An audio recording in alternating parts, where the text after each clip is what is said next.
Hey, what's up guys? This is Anthony for Anthony's Customs, and for this review, we are looking at the SH Figuarts Dragon Ball Z FRIEZA second form. This is one of my most anticipated figures this year. I'm very excited that they made this. It's my kind of thing. It's just like cooler. It's going to stand out a little bit more from the rest of the Dragon Ball collection because it's not another Goku or Vegeta. And FRIEZA's got some really cool looks, and I think, or at least I thought based on the images, that they were going to do a really good job. And I'm happy to tell you, in some ways they did, not in every way, but in some. And in a few very select ways, they did a really good job. So there's some stuff to talk about. So let's go ahead and get him off the stand and take a closer look.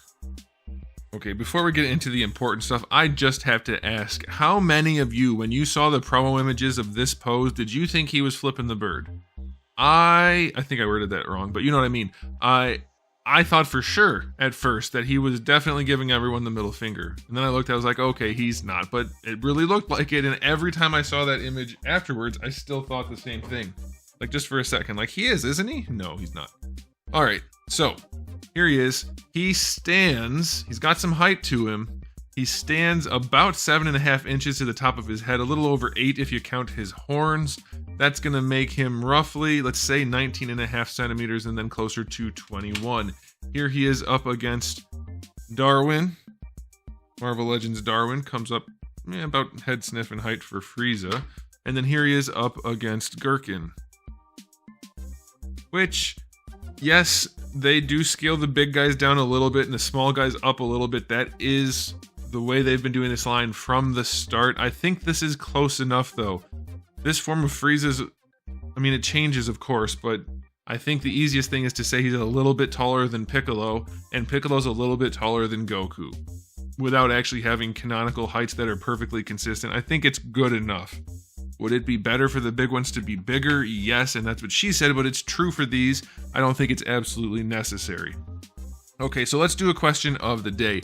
Which version of FRIEZA is your favorite? And of the remaining two, there are only two, right? I think there are only two. I don't know, they keep changing things now, adding things, doing things. Which one's your favorite, and then which one do you want as a figure next? The only two I'm considering are the one that they already announced, the one where he looks like a xenomorph, and then Buff FRIEZA, basically final form in buff mode. I think I actually want that one the most, because I'm afraid they're going to go with the slightly goofier look for the xenomorph head. Anyway, okay, let's go ahead and get into the aesthetic. I've heard some people complain that there's very little paint on this figure, and they are not wrong. There is very little paint. You'll notice down here on his boot things, they did paint the brown, but there's no lining at all, so it does look a little bit unfinished. Obviously, throughout all of his pink, there is no paint. Maybe because it's a deeper sculpt and it doesn't necessarily need it, and I think that's okay. But I definitely would have wanted to see some shading on the purple and white, at least. At least. They didn't even give us the metallic shaded purple that we have seen on every version of FRIEZA to date. I'm pretty sure every single release had some level of metallic, a little bit of like a shade to it. These are just glossy purple. And I think they're plastic. I don't even think they're painted. I think they're just glossy molded plastic, which is not great. There's just no paint anywhere, so it is other than like where it's necessary. But it is lacking a little bit as a result of that. We'll look at the face. Obviously there's paint on the face plates, and they did a pretty good job. I've heard people say the side colors are the wrong color. They're supposed to match down here. So like this is molded plastic and this is painted, so it's not perfect, but it matches plenty. What's really lacking though is that the lines are super hard to notice. It is sculpted, but because there's no paintwork to make those lines stand out, it does lose a little bit of its effect. But I think the faces are painted really well, and we'll look at those more when we get to the accessories. But ultimately, I think it looks pretty good. I think they got the sculpt down. He's got the really broad shoulders, relatively small legs compared to the breadth of his shoulders, kind of a big head. The neck looks a little bit long in some poses, but ultimately I think it's going to look pretty darn good and pretty accurate. So I'm very pleased with it. I love the sculpt of his giant leg hands. So those are nice. The tail, I could take or leave. It's got the pre-built curves in it, which is okay, and so that's not a huge deal, but having those pre-built curves and then also using the joints makes it look less good. So I think your best option for if you're designing something like this is either just to include a couple of static tails that are in different poses that can just swap out, and then maybe just rotate them. So like, make this just a very short nub, put the ball hinge there, and then you can just have a few different tails that swap out rather than going through all the engineering and everything anyway. Because most poses don't look right with the hinges anyhow. So that's my stance on that aesthetically. But ultimately it does look pretty darn good. I like it. I'm very pleased. And we'll get to the shoulder pads aesthetically in a second when we get to the articulation, but they did something that I like a lot there, kind of. So aesthetically, I'm going to say it really could use some paint, but otherwise it's pretty solid. I'm going to give it an 8. It looks good. It looks really, really good.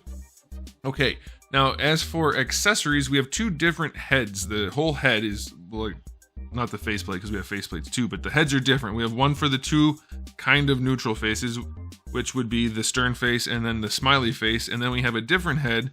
They don't really look that different, so you'll kind of have to just play around with them to see. But you have the other head that is for the angry and laughing head, laughing face plates, and those are all sculpted and painted really nicely. I like those a whole bunch. And then for hands, we have the two fist hands, the middle finger hand, the kind of relaxed hands, and then the wide open hands. Not a ton. Could have been more, I think, but that's probably good enough, technically speaking. For the leg hands, we have the two standard ones for standing, and then we have the two floaty ones for floating. For his tail, we do have the cut off piece that just pegs in there so that you can make it look like his tail is cut off, so that's pretty cool. And then lastly, we have the Dragon Ball, the Namekian Dragon Ball number 4. Looks good again. The last one I had was pretty goofy looking. This one, they got the plastic right, so I think that's a good spread. No blast effects at all. I don't remember for sure because I haven't watched the FRIEZA saga in like 15 years. Maybe he doesn't use any blast effects at all in this form. I don't remember. I don't know. But no blast effects or energy effects or anything like that for him. So that's kind of a bummer. But good accessories nonetheless. I will go 9 out of 10. It's a really good spread. No floaty stand like this. Everybody always asks me when I have this in the photos at the end. It's just a Tamashii Nations Act 4 stand. Alright, so yeah, 9 out of 10 for the accessories. Alright, let's talk about articulation. Some really good stuff here and some not so good stuff. As usual, they have disappointed me with the neck, and this time they did it even worse. Look how recessed that ball hinge is. You are not using that ball hinge for much of anything. What a horrible, horrible, horrible design. It's terrible. It's so recessed. The only real way to use it is to pop the head off and then to try to rotate it around with your hands, because doing the usual wiggle shuffle that you have to do for a ball hinge to get it to turn sideways, it's basically impossible with that much of a recess and the head on. Very annoying. Hate that. That needed to be a double ball peg, and it doesn't make any sense why it's not. The neck is on a ball peg, and it moves around wonderfully. Look at that. It's almost like ball pegs just work, and they're easy and simple. For the shoulder pads, they did something I think is really cool. It tucks in, which I'm pretty sure I said something like this for the Saiyan armor. It tucks in underneath. Look at that. So when it raises up, it doesn't look absolutely destroyed. As it distorted some, sure, there's no way around it, but they did make it tuck in, so that's really nice when it raises up. Butterfly joint still not accounted for, but raising up at least is a good thing now. It's not just some ugly ass hinge with a big gap when it goes up. Why couldn't they do that? I did mention that before. I know I did. Why couldn't they do that with the Namekian or with the Saiyan armor? I don't know. All right, so butterfly joint on this guy does work. It's a little clumsy looking. I don't know how much you want to use that while it's visible. Might want to try to hide it. Flat spots abound. Plenty of flat spots. And is it going to help really? Yeah, you can still get the arm around, and since the shoulder doesn't look, or the shoulder pad doesn't look hideous, if you're doing the right kind of posing, it's not going to be super obvious that it looks as ridiculous as it does when you look inside. So just don't look behind the curtain, and it'll probably get you where you need to go. You do have a ball peg in there, where the shoulder connects to the butterfly, moves around on it pretty well, no problem there. Of course, raising the arm up works no problem. That's using that ball and the hinge, and you get really good range, and obviously the shoulder pad looks good with it, so I like that. Bicep swivel is fine. You're going to get your full rotation where the shoulder pad isn't, so that's good. Double jointed elbow. This is one of the better elbow joints they've done in terms of sculpt and function, so I like that. And then the wrists are on your standard ball hinge, that's fine. For the torso, this little piece, does it move around? It does, right? Yeah, it moves around. It has a hinge in it. I don't think it's a ball peg like Little FRIEZA. So it just has a little hinge, but it feels to me like he just has a ball peg in there. I don't feel any shifting of a double ball peg or the lifting of a hinge. I think it's just a standard ball peg with really little range side to side. Not bad range forward, but almost no range back. So I guess it's just very limited at the top. At the bottom, I mean, you do get some rotation also. At the bottom, which is underneath the white part, you get your full rotation, and it leans forward and back pretty well. So that's all right. Side to side, pretty limited, but it's not terrible. His torso is not the best, and since it's got this cut here, it could have easily just been a double ball peg, single ball peg, plenty of range, but they didn't do that. So it's a little bit of a bummer. I did forget to mention one thing about his sculpt, and I was just reminded as the light glanced off of it. His peeper is a little bit, the sculpt there is a little bit weird. Like, I would expect it to just be kind of like a rounded off thing, but they gave it like a little extra something right down there, and it's distracting when the light catches it. It's not a great situation. I highly doubt he was drawn to have an actual imprint down there of whatever's going on down there. All right, so his legs going out to the side, shockingly limited, surprisingly limited. There's really no need for that. They're about 45 degrees. There's no need for that limitation. They should be able to go a lot farther. So that's a disappointment for sure. Bringing the leg forward and back. He doesn't have cheeks, but he does have a big tail. So that works pretty well. I can't complain because his tail is there. You can't do anything about that. I'm glad they didn't give him the butt cheeks too. So you get the leg all the way forward and pretty far back. I'll take it. You do get your thigh swivel. I don't know what the hell they're doing with thigh swivels. Like, we'll talk about trunks when we get to trunks. But why? What's with the huge ass gap around this? What's happening there? Why isn't it flush? It doesn't have a ball peg or anything. There's no extra range. It's just a giant gap going all the way around. That should be freaking flush, especially when he's got cuts all the way along. What the heck? They could have easily hidden that. Like, shit, look at a Marvel Legends figure. Not that they're any good in general, but why couldn't they just do his hip like that? He's already got the lines. This looks bad. Why are they doing hips in such a goofy way, or thigh cuts? I don't get it. We'll talk about trunks soon.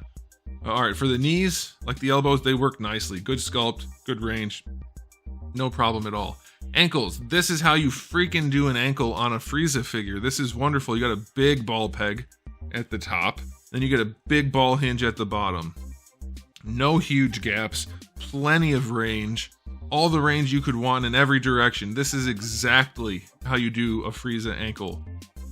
In fact, start doing more ankles like that. Every Dragon Ball figure should have ankles like that because it's way better than the crap you guys have been doing. So this is wonderful. These ankles are so dated and crappy, it's amazing to me that they still keep using them or something similar to them. All right, and then lastly, we'll talk about the tail, even though I already did. One problem is the swivel, at least on mine right here. Why is it not focused? The swivel is weak sauce. It can't hold the tail. So that's a problem, but the ball hinges are ball hinges everywhere you see a ball hinge, so I don't really need to go over that. It's not the ugliest thing. Like, I don't hate tails like this. I just don't know that it's better to have hinges rather than just like, give me one where it's like out, so it looks like he's dashing forward. Give me one where it's neutral. That's really all I need. And if the character has a tail and is known for a specific thing, like choking somebody out with his tail, give me one for that. And make them cheap and hollow, because they're big and heavy. This is all like solid PVC. It's so chunky and heavy, and with the articulation, it needs to be finessed into something different. So hopefully they can figure that out someday. But the articulation's not bad. Yeah, it's okay. It could be a lot better, but it's not bad. I think it'll do. I'll give the articulation, let's see, where were we limited? Not really too many places other than the head being screwed up, and some things are really good. I'm gonna go 8. For a Figuarts figure, this is solid. The hips being limited and the head being screwed up is a problem.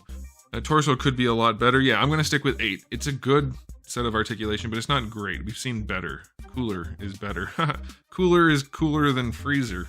All right, so very strong release. Not perfect. Definitely has some very unnecessary flaws, but I think if you're into this line, this is going to be one you're happy with. It's, like I said, not perfect. Don't get your hopes up too high. Be reasonable, and then you'll be pretty pleased with it. So I'm going to give it a final rating of 8 out of 10. It's a good release. It definitely has a few things that should have been changed and that wouldn't have cost them anything, so that's That's a bummer, but I like it. I think you will too. So there it is, guys. Thanks for watching. If you enjoyed the video, please do give it a thumbs up. If you didn't, give it a thumbs down. And if you haven't subscribed, you should. I have new videos every day but Wednesday and thousands already on the channel. So make sure you come back for all of that. In the meantime, keep collecting.